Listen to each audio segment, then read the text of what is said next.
Greetings, folks. This is Scott, and you're tuning into A Woman's Place, the podcast where we break down all the policies and politics that affect the 51%. That's right, women are half the U.S. population, and Ashley and I are here to give you the facts about how today's events are affecting them. Find us on Spotify, Apple Podcasts, Amazon, YouTube, or wherever you get your podcasts. Hello, Ashley Brown, and hello, Jeff Hartman. Hey, guys. Hi, Jeff. Hi, Scott Osborne. How are you? Good. How are you today? Good. So it's rare for us to have a guest on right when we start. And that's because it's part two. This is it is part two. We did a part one with Jeff Hartman talking about childcare and especially about stay-at-home dads. And in that session, if you haven't heard it yet, he shared some of his experiences about deciding to be a stay-at-home dad. And we're going to talk more about that today, but I want to say a couple of things about Jeff. This is when we get to talk about him while he's sitting here, and hopefully I know it'll be awkward, Jeff, but you'll make it through. As opposed to ask very long. themselves, we get to do it. So Jeff is a Virginia native, and actually I've lived in Virginia many years. We could talk about that, but then educated there and in Colorado, and he was in the military, the Army, if I'm not mistaken, for 8 years in Texas, and you were on duty in Kuwait, I believe, and then became a teacher in mathematics, I believe calculus, physics, and has been a full-time high school teacher for 20 years. And about 4 or so years ago, took a leave to be a full-time stay-at-home dad with his and his wife's daughter, who is now 4. Is that right? That's right. Yep, Oriana. Love it, Ariana. And so we're delighted to have Jeff to talk to us a little bit about his experiences. And through that lens, we're sort of exploring some of the socialization involved with childcare and what comes with being a man, what comes with being a woman, what it's like today to shift the norm. Most childcare as well as elder care is taken care of still by women in our culture in the US and all over. And we have very few extended family in the US. So most care work is unpaid, of course, and is done by women. So the fact that Jeff is doing this kind of takes us out of the norm. So that's given us a lot of great conversation. So that's what we're going to do. Thanks for having me back. It's good to see you all again. Thank you. Thank you. And actually, I'd like to start with the first question. And this is a twist because I'm going to see if I can put you in the mind of your wife without speaking for her. We talked a little bit in the first section about you, how it felt to be kind of stepping outside the gender models that most of us had seen, which is women do childcare, and questions or comments from other people. But do you know, or did she talk about having questions or pushback about not being with her child? She is by definition not with her child all day long. Do you think she experienced criticism, praise, nothing? What were the remarks, if you can recall? I don't know if I don't think she, experienced any direct criticism in any way, but it's very tough for her. I mean, being away from the child, she absolutely would love to be here. She certainly has, that mom guilt of missing milestones, and she wants to do it all. And in fact, I try to, maybe I don't help out in this much, but she's got to learn that there has to be a balance too. She wants it all. She wants to be she's a terrific professional, has an incredible career, is very well established in our community, but then wants to be at every conference for Oriana and be through all those moments. So, and there were a couple of milestones in Ori's early childhood that she essentially missed, and that was hard for her. So it's very tough for her. And the love between a mom and a child is something like it's an honor for me to even experience from the outside. It's what she has for her daughter is just unbelievable. So I honor that and respect that. And I know, even though I'm at home, every day I'm grateful that I can do this, because I know she would much rather be here doing this if she didn't love her career so much. And again, that was a choice we had to make. So parenting, it is tough. I hear all that. And I should say, for those who haven't heard the first session yet, that you and your wife chose it primarily for financial reasons, that she was making more than your job as a teacher. You were obviously willing and able, but that was kind of the calculus in your situation, if I'm not misspeaking. Is that right? Yes, absolutely. Yeah. Way to work in calculus. Oh, nice. Yeah. Nice. Nice. So I might be more comfortable teaching a calculus lesson right now than talking about my dad life. But. So talk a little bit about what it's like kind of being in, because mostly women are full-time caregivers, you're so much in a female space, whether it's, daycares or playgrounds, or I mean, I know so many women make networks with other women during that child in their time in their life, whether they're a full-time caregiver or part-time, but if they're kind of doing that role, they're connecting with other women who are doing Mhm. that role. And many people don't see it the same way if it's women and men. I mean, how have you experienced that? I mean, I think part of my mindset too, moving into this space, understanding, the situation I'm getting into, essentially being the minority. I just realized any situation I got myself into with a group of moms, the more comfortable I was in the situation, the more comfortable they're going to be in the situation, I feel. And there's always the outliers. There were some women I could tell that weren't happy, just with energy and body language. I never was vocalized anything, but some women were maybe not pleased I was there. Others were overly excited that I was there. I'd become friends with a lot of stay-at-home moms. As I mentioned before, it's rare I ever see a stay-at-home dad, and there was one stay-at-home dad that I was getting to be pretty close with, and then they ended up moving out of town. So I know a couple hybrid stay-at-home dads, but the vast majority are stay-at-home moms. And, there's a difference with me hanging out with moms and moms being all by themselves. I mean, and not just the other last week, I put out a text to my little mom group. Well, it was about 3 or 4 kids in Oriana's preschool, and one was a new lady. And I also put a text out to a couple neighborhood people, and it turned out all the school moms, that 2 of the kids were sick. One of them had something to do after school that day, and I kind of realized the other mom I invited I don't know her that well, and I'm inviting her over to my home, to go to the pool and have a play date. And at some point, these other moms are going to say we can't do it, and then I'm going to have to explain this one late. Well, you're going to be coming over to my house in the afternoon, and I'm comfortable with it. So there's always that going on in the back of your head, and again, I try to handle those moments just being comfortable with it. But there's a lot of depth to that. I think I often think of, well, that woman's husband's at work, and what would he think about that? And then do I bring it up? And then if I bring it up and nobody was really thinking about that, then it's a little awkward. Like, well, why would you? So there's that dynamic that happens all the time, especially when you're visiting, people's homes as opposed to public settings. Hey, listen, that is a big one, and thank you for Yeah. bringing it up because it's Yeah. sort of like, how do we pull this apart? We have expectations about men and women married to other people, Mhm. hanging Right. out alone together without their spouses. I mean, this is the Right. reality that we're talking about, even Hmm. though it's a perfectly, I will say, natural, innocent thing. Your kids want to play together. That's how you meet people. Your kids are hanging out, kids need to play, etc., etc. But because of all of this baggage and expectations, like, whoa, how do we handle that? How do we think about it? And you're exactly right.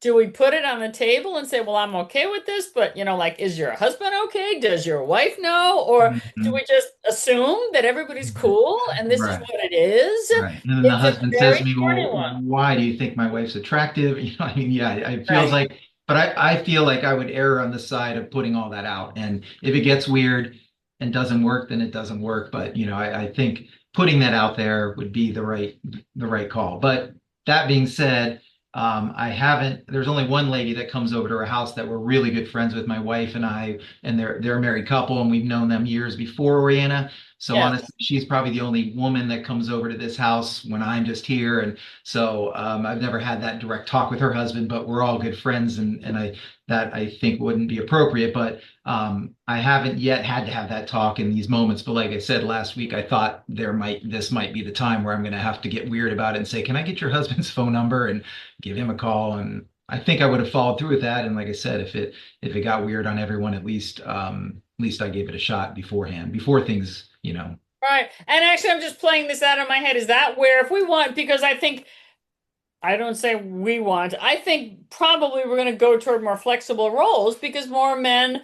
will find it appropriate to be full-time stay-at-home dads, at least for some of their lives. So, right, is that where we're going to have to really try to encourage people and model having some script that says, hey, just want you to know, you know, dad home alone, I'm okay with this. Are you okay doing it? And just I wonder what that is really going to look like as people hopefully, maybe Yeah. get more upfront with it because it will be an impediment. If women feel uncomfortable and men feel uncomfortable, people don't like Mhm. that. It's very profound and they won't hang out and it Mhm. becomes very uncomfortable, especially for men who are still kind of the outliers. Yeah.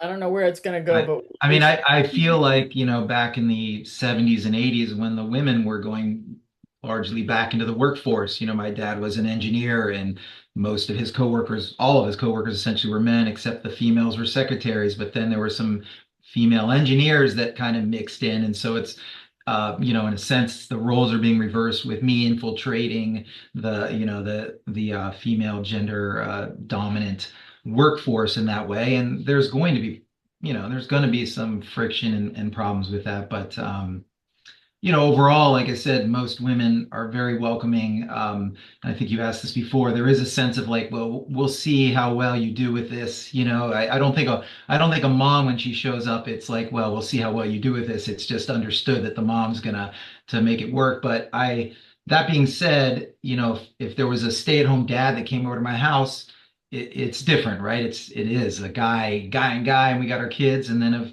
stay-at-home moms come over to the house, it's a different vibe for me. But I have found a deep connection with some of the stay-at-home moms that I know well. I mean, it's like there's that look like I know what you're doing. I That's know the what you're same going through, and you know what I'm going through. I get it. I get what it's like to take a kid to the store and forget the shoes at home and the stress of, all those things it's just a constant thing, things I would not have related to before. So, in some ways it's genderless. And there are moments where the stay-at-home caregiver just gets each other and so there are a couple again stay-at-home moms that I have that sort of relationship with, but we're still not hanging out and having wine after the day's over or anything. But Yeah. yeah. Well, and it's interesting if the experience of women, you mentioned engineering, if the experience of women moving into traditionally male workplaces is any guide, people don't feel comfortable with a balance until it's over a third. You Mm, can't just have a few token, then you still feel right, taken. right. It's got to Hmm. be really closer to 40 or so percent before it Right. feels like, okay, we've got our space, we've got our balance, we're Makes equal sense. Yeah. parties here. Uh, Right. just to have even 10, 20%, it still feels token. So it'll be interesting. Mm. I don't know what it would look like to get that many men really actively in the parenting. But let me go back to what you said that women or maybe women and men would be kind of skeptical, it sounds like, of your abilities or commitment. Like, well, let's see how it works out. Do you also get praise for doing like simple things? I mean, people are Yeah. just like Yeah, in men fact, do it's that it's too. funny. It's funny you bring that up. I've kind of moved through some different, I don't know, levels of understanding or being aware. At first, I kind of joked that the bar as a stay-at-home dad is so low that I'm killing it everywhere I go. People are praising me, and I started to enjoy that. And then I realized, well, maybe that might be born from sort of people not really respecting what I'm doing, right? Like they just think it's a woman's job and it's easy and so forth.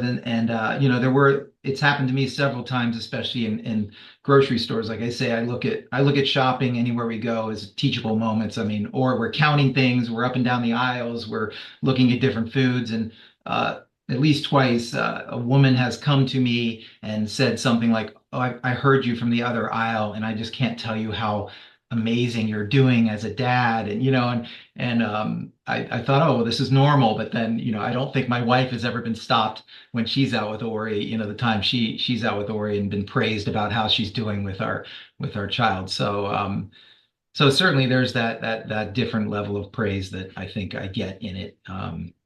Whether that's fair or not, I don't know. So I'm curious though, and this again just popped into my brain as you were answering the question of being a stay-at-home parent.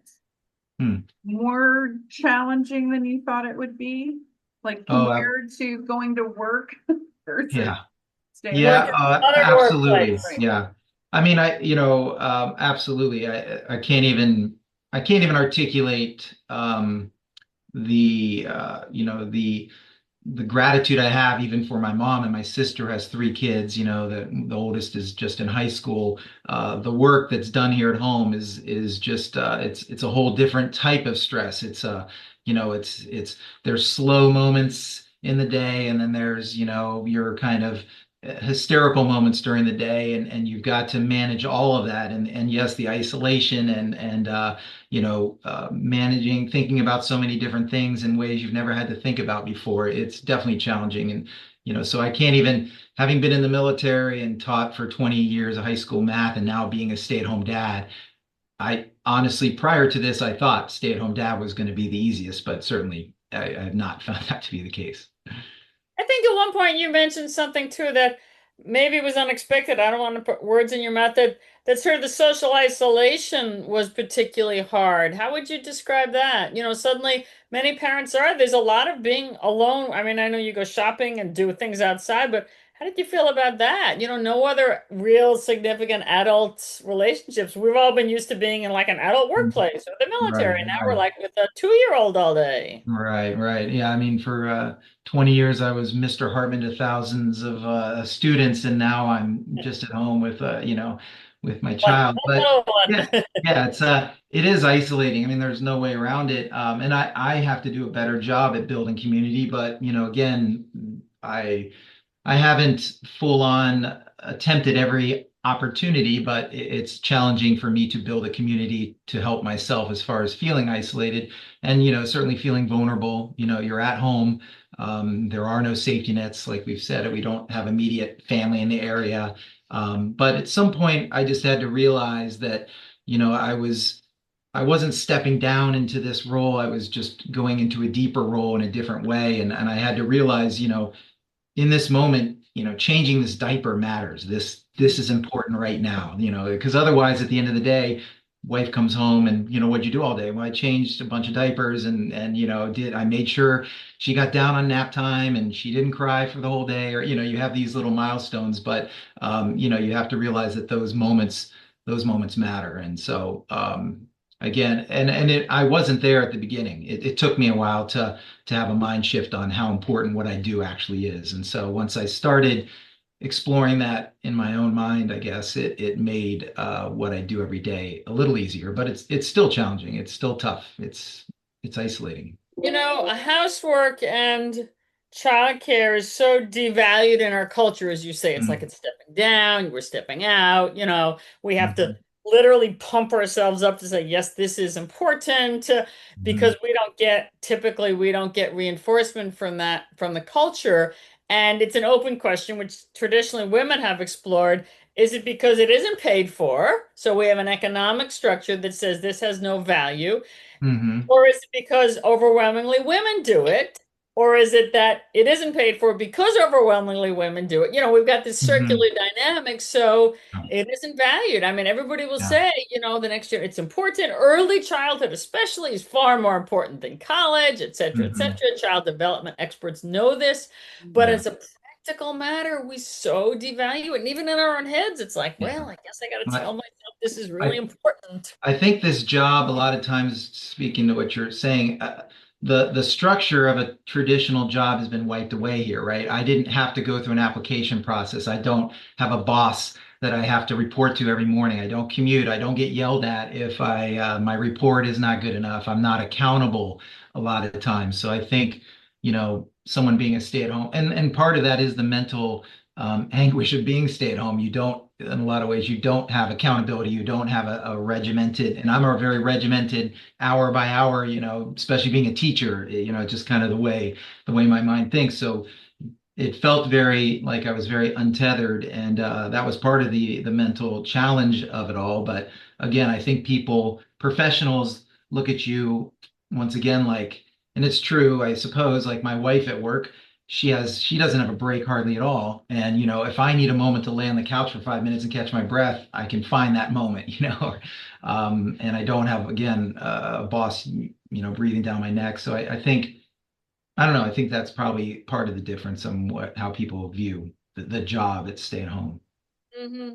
Yeah. Hmm. And I remember even my mom, I have two older brothers, and when one has 4 kids, one has 2, and I remember my mom being like, "There's so much more involved in parenting and involved in much less than you are." But even then, it was like this gold star of if the dad participates in any way, it's just seen Mhm. as this like gold star moment. So Right. I They were think more involved than your mom expected, or than your father then my did. father was for sure, like because I Mhm. That grew up generation.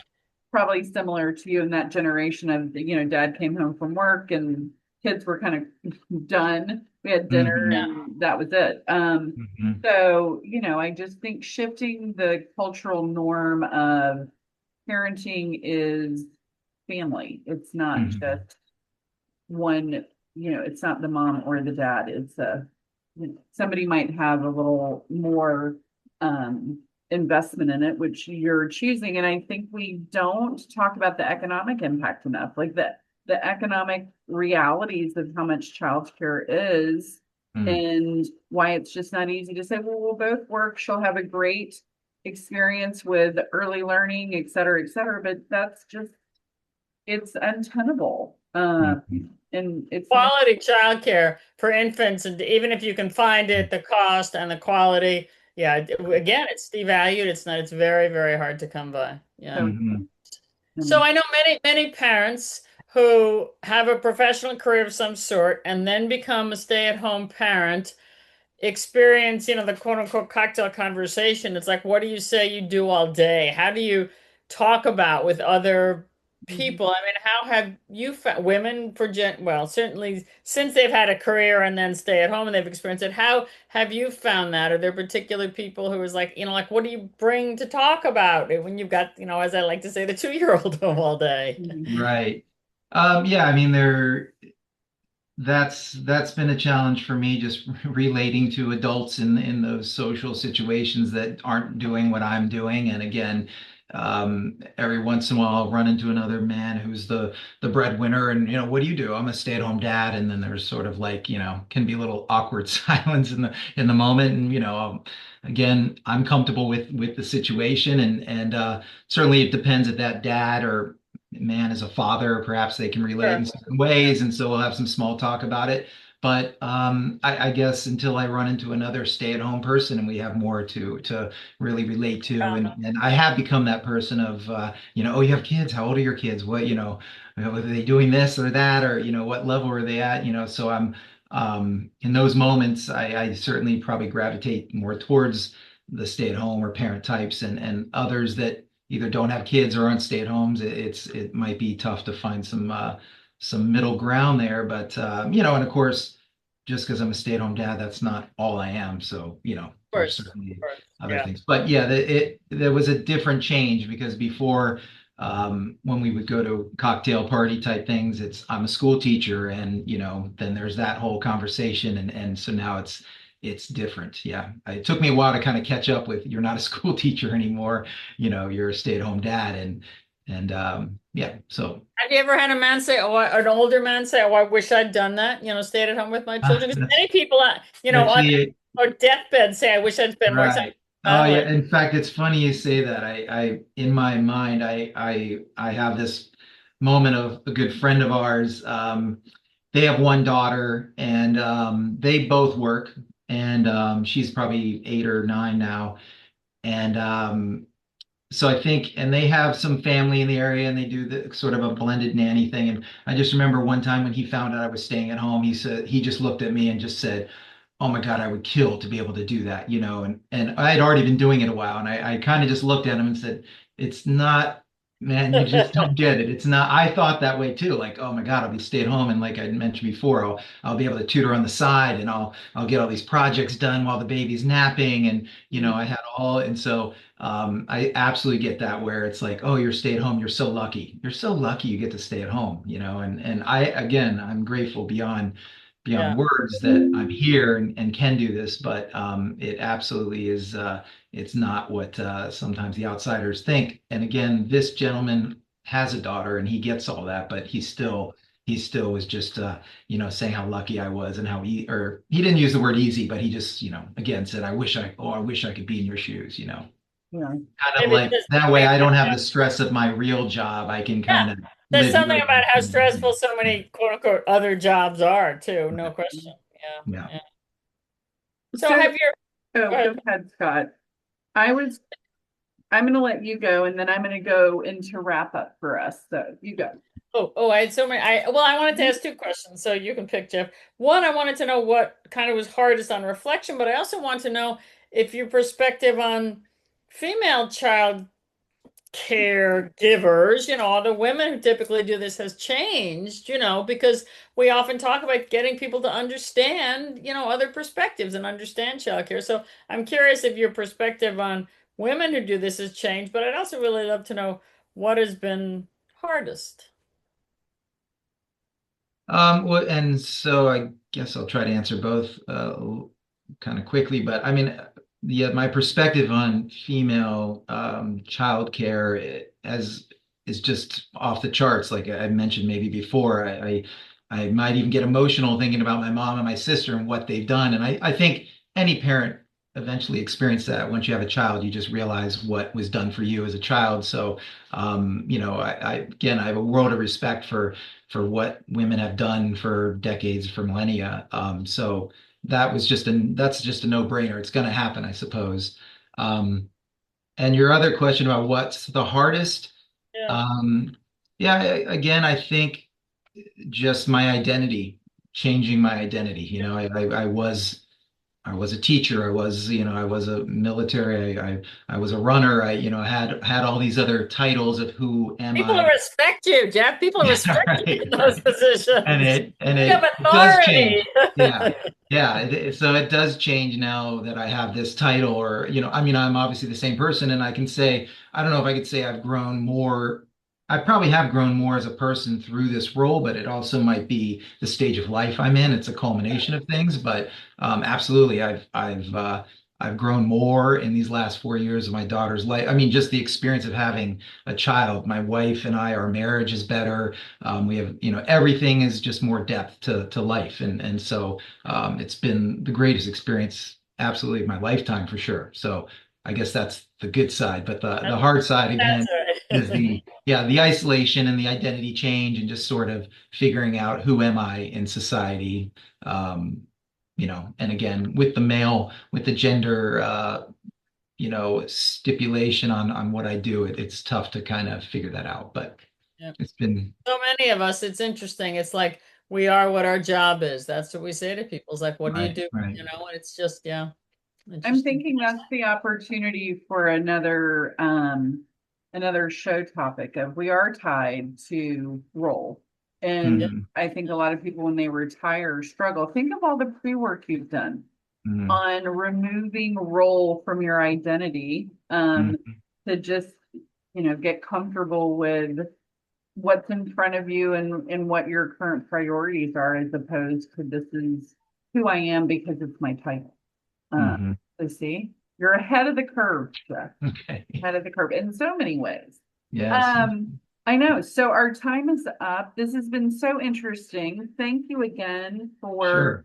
sharing your stories and your, I think some good lessons and some good opportunities for people to have takeaways from your experience. Okay. Well, Thank you, great. Jeff. This has really been valuable. We appreciate it. And Oriana will have you back now. It's not even noon on our side. So Yeah. Yeah. Pickup time's coming quick. there you go. Thank you so much. Very Okay. good. Thanks, Thank you, Jeff. ladies. Take I care. enjoyed it. Thank And you. with Bye-bye. that, we'll see you next Bye-bye. time. Take care, Ashley. Bye bye.